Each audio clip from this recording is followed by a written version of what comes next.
Jangan lupa subscribe YouTube channel Official iNews dan nyalakan loncengnya.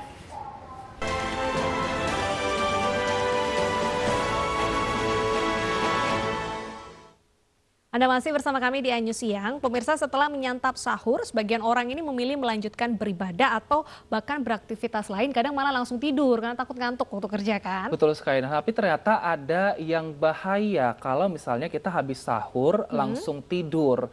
Karena ada yang akan mengintai untuk jika ini dilakukan secara terus-terusan. Kita lihat Penyakit informasinya. maksudnya Betul yang mengintai, sekali. bukan polisi ya. Bukan dong. Kita lihat informasinya pemirsa.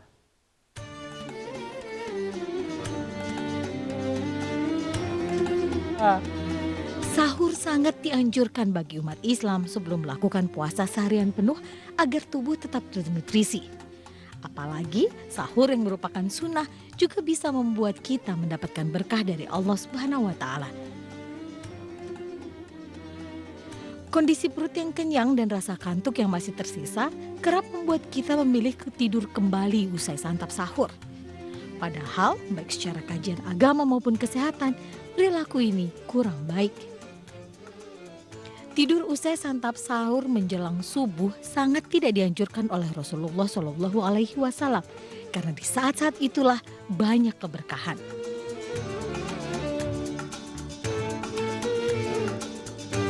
Rasulullah Shallallahu Alaihi Wasallam bersabda, cairkan makanan kalian dengan berzikir kepada Allah Subhanahu Wa Taala dan sholat, serta janganlah kalian langsung tidur setelah makan karena dapat membuat hati menjadi keras.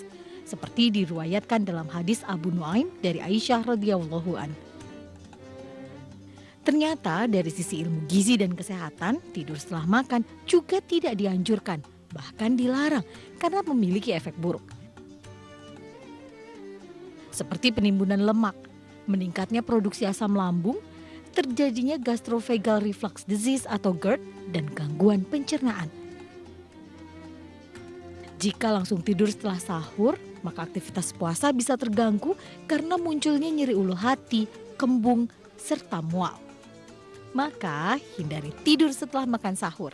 Perbanyak doa dan zikir agar menambah amal ibadah selama bulan Ramadan. Tim Liputan iNews melaporkan. Nah, itu tadi dia bahayanya kalau misalnya kita habis sahur, habis itu langsung lanjutkan ibadah, langsung tidur gitu. Ternyata ada beberapa penyakit yang mengintai kita. Kita tanyakan langsung saja ini kepada Dewan Pakar Ikatan Ahli Kesehatan Masyarakat Indonesia atau IAKMI. Sudah ada Bapak Hermawan Saputra. Selamat siang Pak Hermawan. Selamat siang Mas Wilson, selamat siang Mbak Deta, selamat siang pemirsa iNews TV. Sehat ya Pak ya?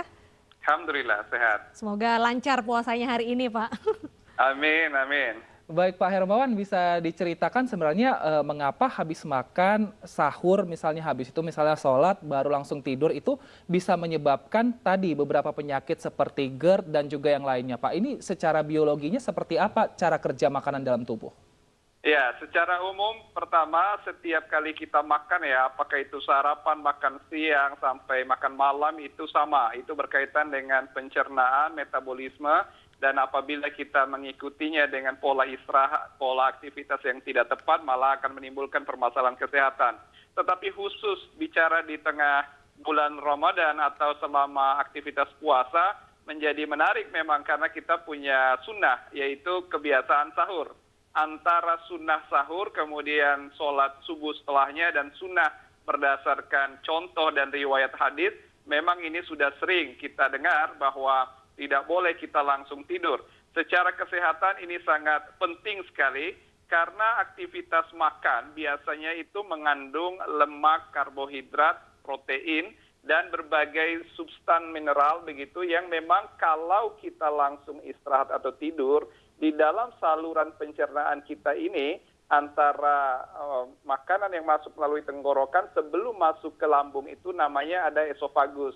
Esofagus ini berfungsi untuk menjadi saringan awal untuk membuat sari pati makanan itu masuk ke lambung, jadi sudah dalam bentuk yang relatif halus.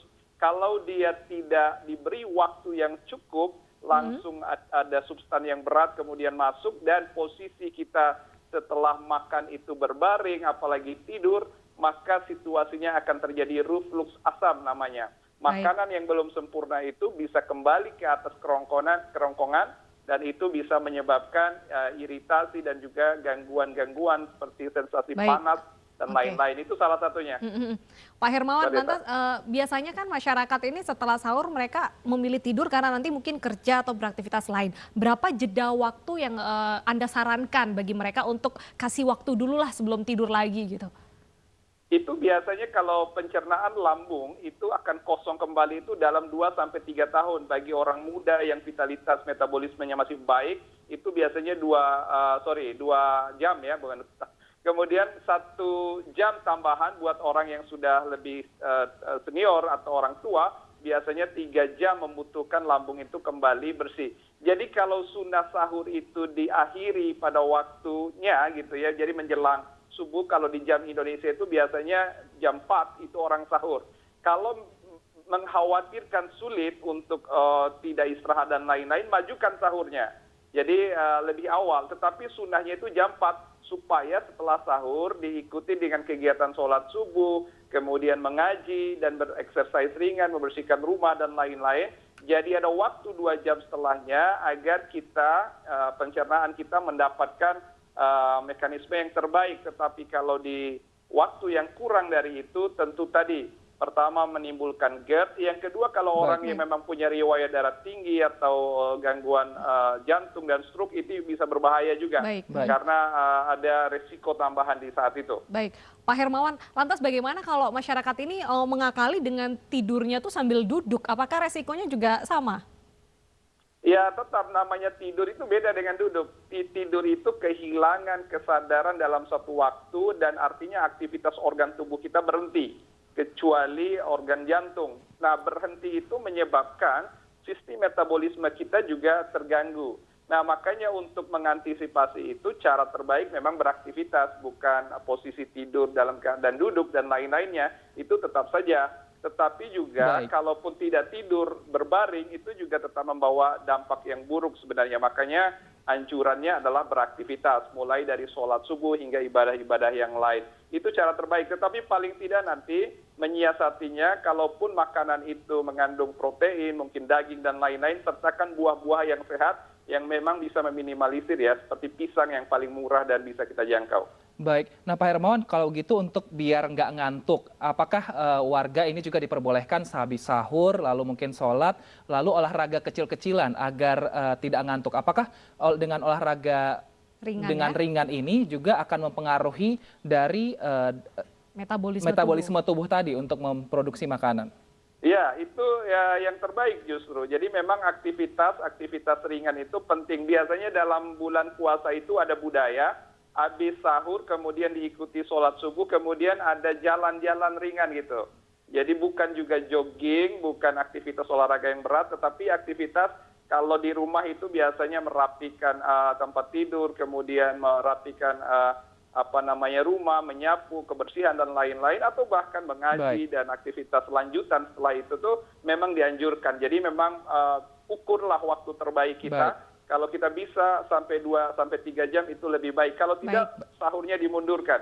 Sehingga pas sholat itu lebih optimal. Baik, terima kasih atas informasinya, bermanfaat sekali untuk menjalankan puasa. Terima kasih Pak Hermawan sudah bergabung bersama kami di iNews Siang.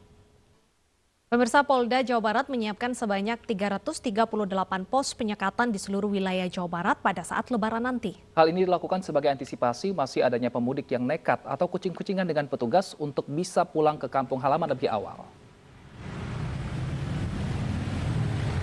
338 pos ini tersebar di pintu masuk provinsi maupun kota kabupaten, serta jalan lintas dan jalan alternatif yang bisa dilalui pemudik. Di titik ini, petugas akan memeriksa kelengkapan surat dan persyaratan melakukan perjalanan saat mudik. Hal ini menyusul larangan pemerintah untuk tidak mudik saat Lebaran tanggal 6 sampai 17 April 2021. Mobilitas saat Lebaran dibatasi untuk menekan lonjakan penularan COVID-19.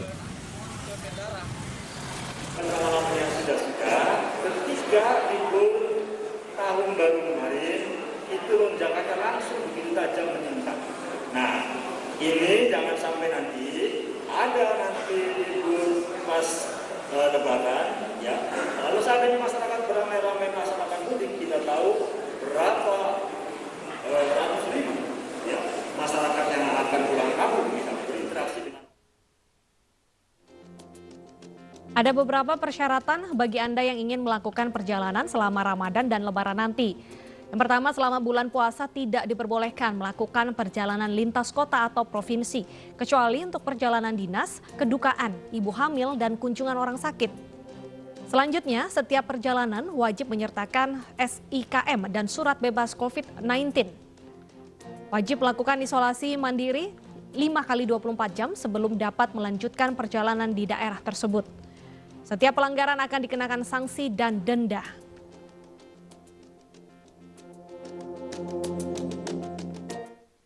Ya pemirsa, informasi tadi sekaligus menutup jumpa kita dalam iNews yang hari ini. Mewakili kerabat kerja yang bertugas, saya Bernadetta Ginting. Dan saya Wilson Purba pamit undur diri. Terima kasih, tetap sehat dan juga semangat. Sampai jumpa.